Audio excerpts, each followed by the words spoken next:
घेरंड संहिता के प्रथमोपदेश में हम लोग षटकर्म के अंतर्गत देख रहे थे, जिसमें लौलिकी कर्म इसको हम लोगों ने देख लिया था। आगे फिर जो है त्राटक कर्म, श्लोक संख्या 54, प्रथमोपदेश का श्लोक संख्या 54 ये देखना है, यही से हमको आगे देखना है। तो त्राटक कर्म क्या होता है उसको बता रहे हैं। कार्य की निमेषोन्मेषकम त्यक्त्वा सूक्ष्म लक्ष्य निरीक्षेत पतंती यावद अश्रूणि त्राटकम प्रोच्यते बुधई। त्राटक किसे कहते हैं, त्राटक कर्म क्या है हठ योग में, ये घेरंड ऋषि अपने शिष्य चंडकापालि को बताते हुए कह रहे हैं। कार्य की निमेषोन्मेषकम त्यक्त्वा सूक्ष्म लक्ष्य निरीक्षेत पतंती यावद अश्रूणि त्राटकम प्रोच्यते बुधई। निमेष उन्मेषकम त्यक्त्वा, निमेष कहते हैं पलक झपकने, उन्मेष कहते हैं खोलना, यानी पलक को बंद करना और खोलना। निमेष उन्मेषकम का अर्थ हो गया पलक को बंद करना, नेत्र के पलक को बंद करना और खोलना। त्यक्त्वा का अर्थ है छोड़ करके, यानी पलक को बंद करना और छोड़ देना, इसका परित्याग करके।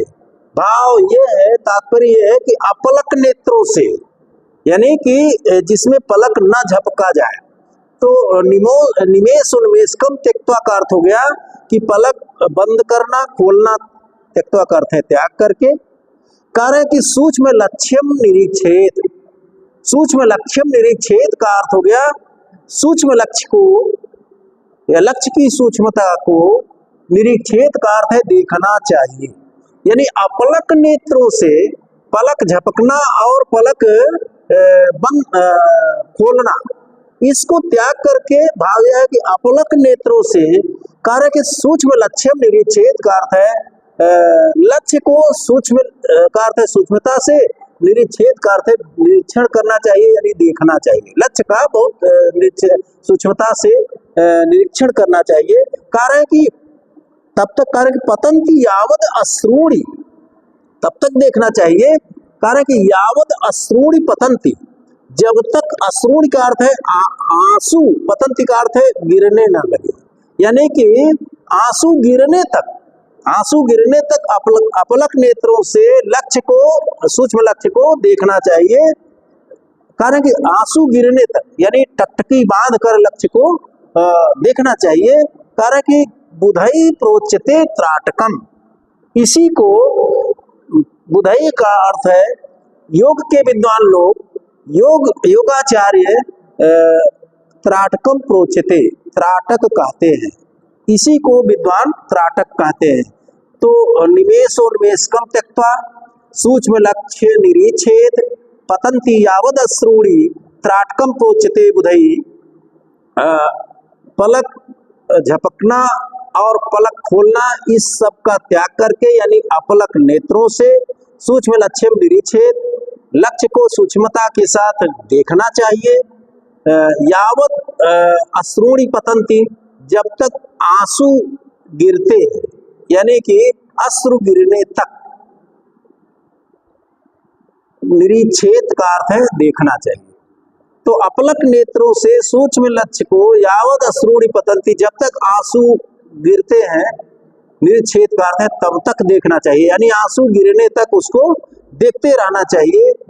बुधई का अर्थ है विद्वान लोग, योग शास्त्र के ज्ञानी या योगाचार्य लोग त्राटकम प्रोच्यते, उसको त्राटक कहते हैं, या इसी क्रिया को त्राटक कहते हैं।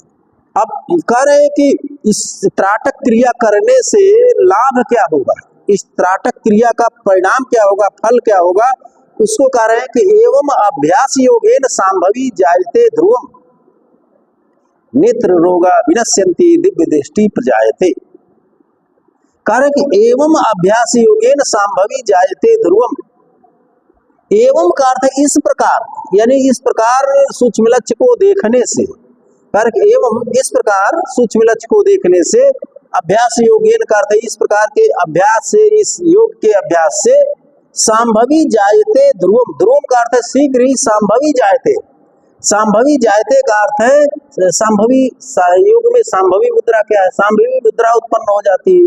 संभवी मुद्रा यह है कि जो है चित्त यानी मन और दृष्टि और ध्यान, ये सब जो है एक संभवी मुद्रा हुआ होती है जो एक बिंदु पर, एक पटल पर सबको ला करके खड़ा कर दिया जाए, वही संभवी मुद्रा है। तो इस तरह से अपलक नेत्रों से जब लक्ष्य को देखा जाता है और जब तक नेत्र में पानी ना आ जाए या आंसू गिरने लगे, ऐसे करने से कि चित्त, मन, श्वास सबको एक पटल पर लाया जा सकता है और मन एकाग्र किया जा सकता है। तो मन पहले तो कह रहे हैं कि संभवी जायते ध्रुवम, शीघ्र ही संभवी मुद्रा प्राप्त होती है, यानी मन की एकाग्रता आती है।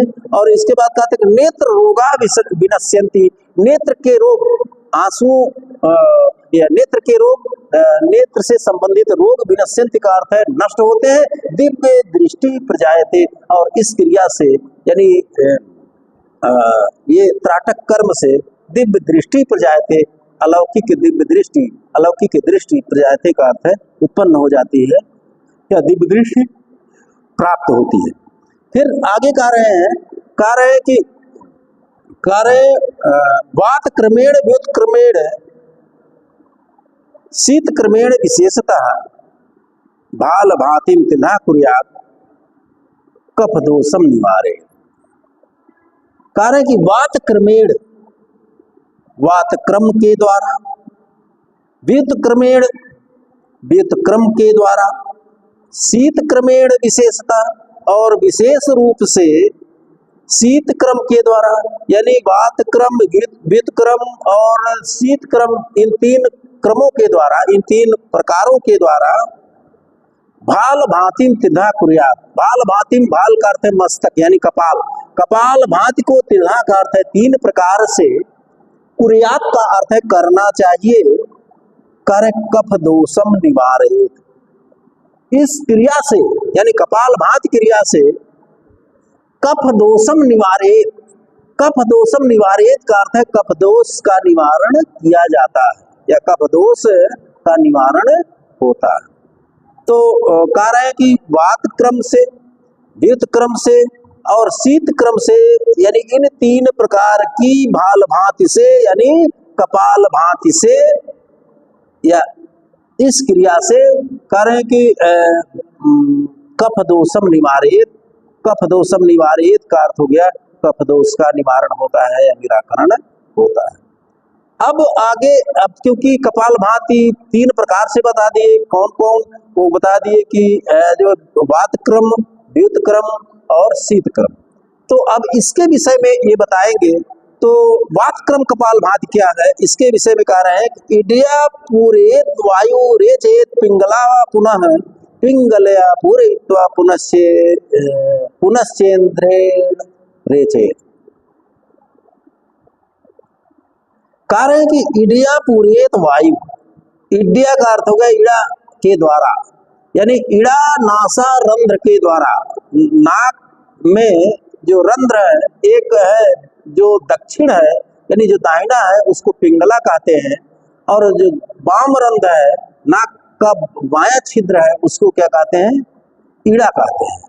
और कह रहे हैं कि ईड़ा पूरेद वायु, ये वात व्युत्क्रम या वात क्रम, ये वात क्रम कपाल भाति क्या है, उसमें कहते हैं ईड़ा यानी वाम नासा रंध्र से, पूरेद का अर्थ है खींचना चाहिए, वायु का अर्थ है वायु, यानी बाएं रंध्र से या ईड़ा से वायु को, पूरेद का अर्थ है पूरक करें, यानी वायु को खींचे, अंदर ले जाए।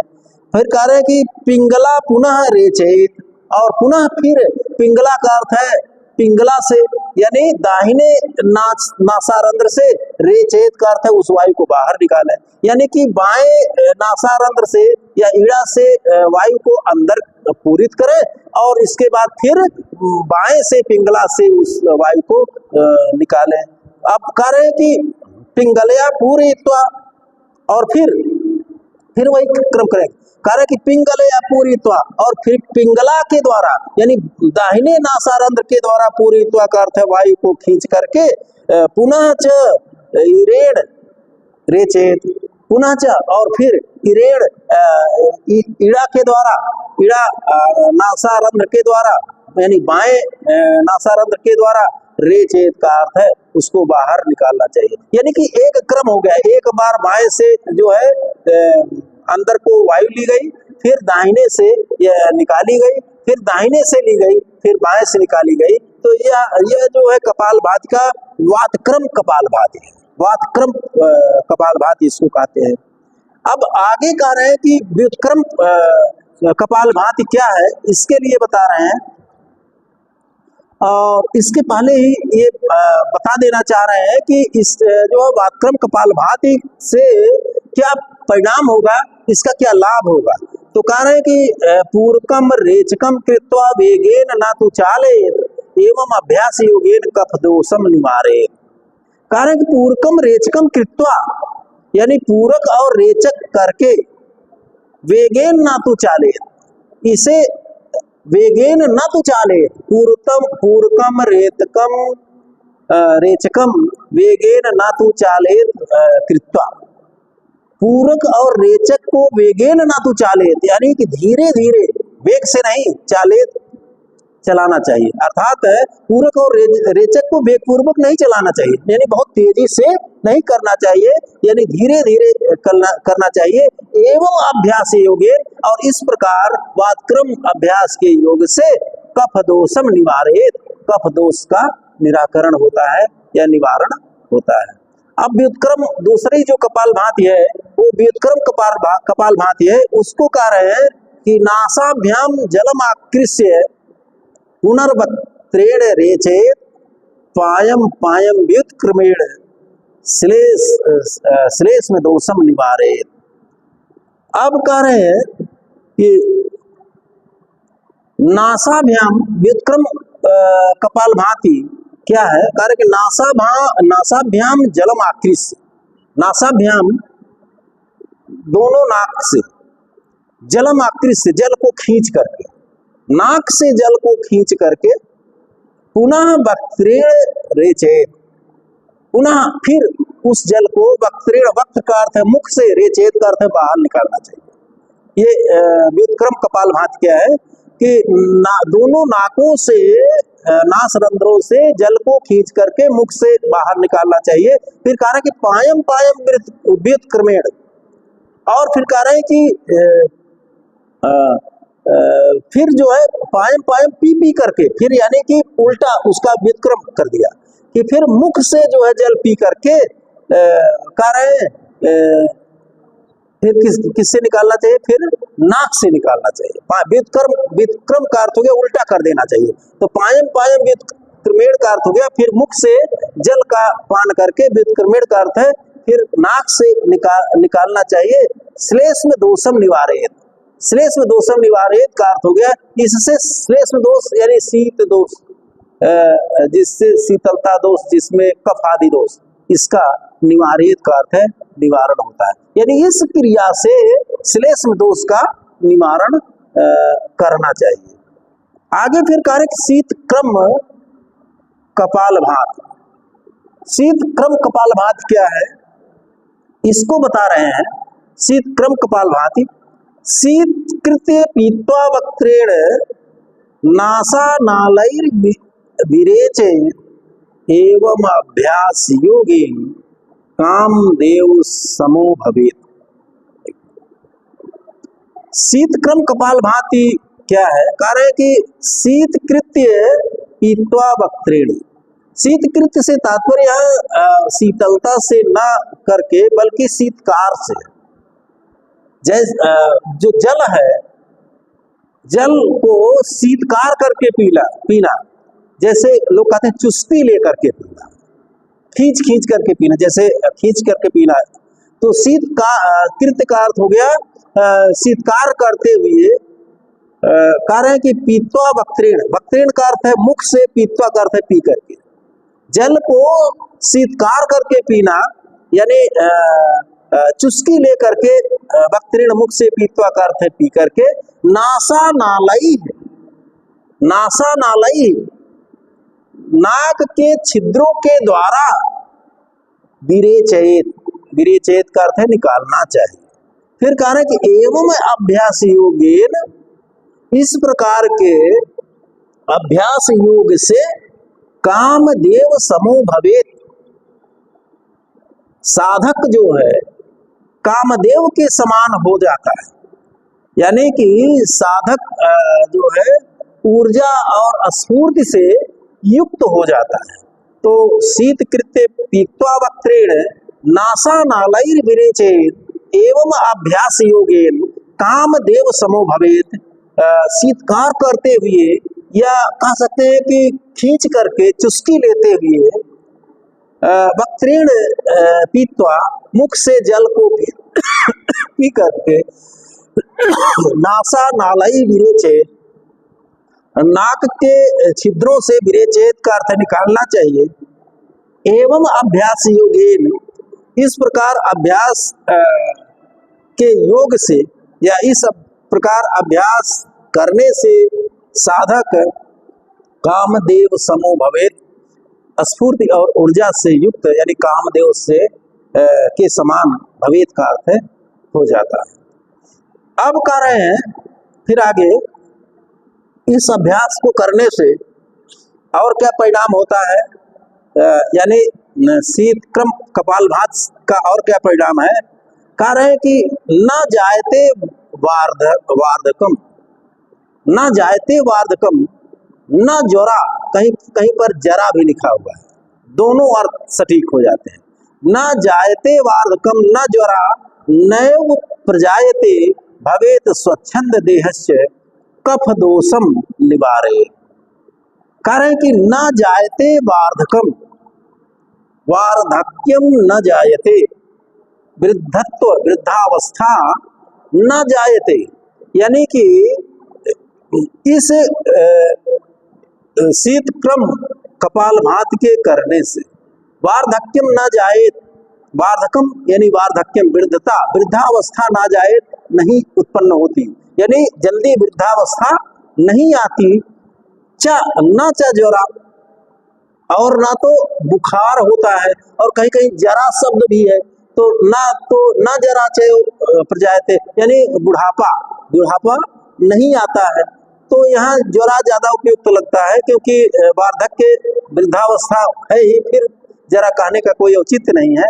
तो न जायते वार्धकम, वृद्धावस्था या वार्धक्य नहीं आता, यानी इस शीतक्रम कपालभात के करने से वृद्धावस्था नहीं आती। न च ज्वरा चैव प्रजायते, और वृद्धा जरावस्था भी या ज्वर न प्रजायते का अर्थ है नहीं उत्पन्न होता, यानी बुखार आदि नहीं होता। और फिर कह रहे कि देह च भवेत स्वच्छंद, भवेत स्वच्छंद देहस्य, च का अर्थ है और, देहा का अर्थ है और, शरीर स्वच्छंदा भवेत, और शरीर स्वच्छंद होता है, कफ दोषम निवारे, और इसके करने से कफ दोष का या कफ नामक रोग का निवारेत का अर्थ है निवारण होता है। तो इस तरह से जो घेरंड संहिता का प्रथमोपदेश है, जिसमें चंडकापालि ने आचार्य घेरंड से इस घटस्थ योग को जानना चाहा था, यानी शरीर योग को जानना चाहा था, उसका उत्तर जो है आचार्य घेरंड ने दिया है षटकर्म के माध्यम से। तो षटकर्म एक तरह से जो है, षटकर्म में सबसे पहले हम लोगों ने देखा था, सबसे पहले षटकर्म गिनाया उन्होंने कि कौन कौन से षटकर्म हैं, जिसमें धौती, बस्ती, नेति, लौलकी, या कहीं कहीं लौलकी को नौल भी कहते हैं, फिर इसके बाद त्राटक, फिर इसके बाद कपालभात जो अभी देखा गया। तो ये षटकर्म बताए गए। अब इन षटकर्मों में कितने विभाग हैं, कैसे करना है, उसका परिणाम क्या है, यह भी बताते हुए इन्होंने धौत के संदर्भ में जैसे बताया कि धौत कितने प्रकार की है, तो इन्होंने सबसे पहले बताया था कि अंतर्धौती, फिर इसके बाद बताया दंत धवती, फिर इसके बाद बताया हृदय धवती, फिर इसके बाद बताया इन्होंने मूल शोधन जिसमें आस्की मुद्रा मुद्रा आदि की चर्चा हुई।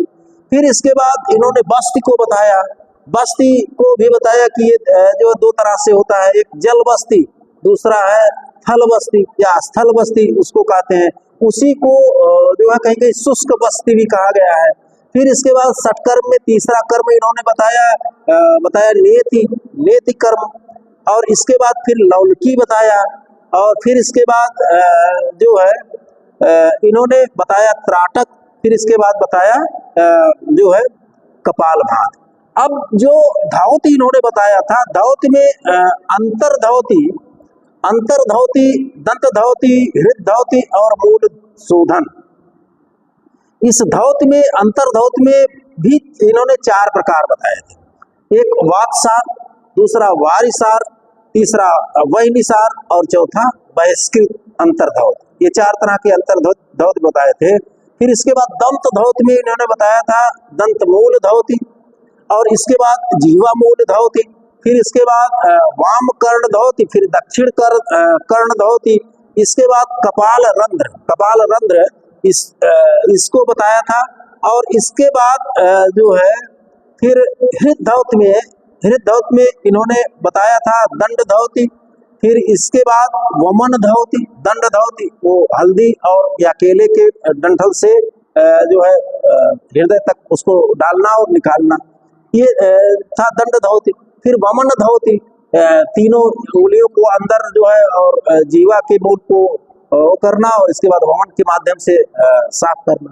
फिर इसके बाद वस्त्र धावती बताया था या वास धावती, और कपालभाति में 3 तरह का अभी हम लोगों ने देखा है, इसमें वात क्रम और इसके बाद व्युत क्रम और शीत क्रम, ये तीनों अभी देखा गया। तो इस तरह से जो है घेरंड संहिता जो आपके पाठ्यक्रम में निर्धारित है, जो है प्रथमोपदेश, जिसमें सत्कर्म और उन कर्मों को करने के परिणाम, ये जो है यहाँ पर समाप्त हुआ।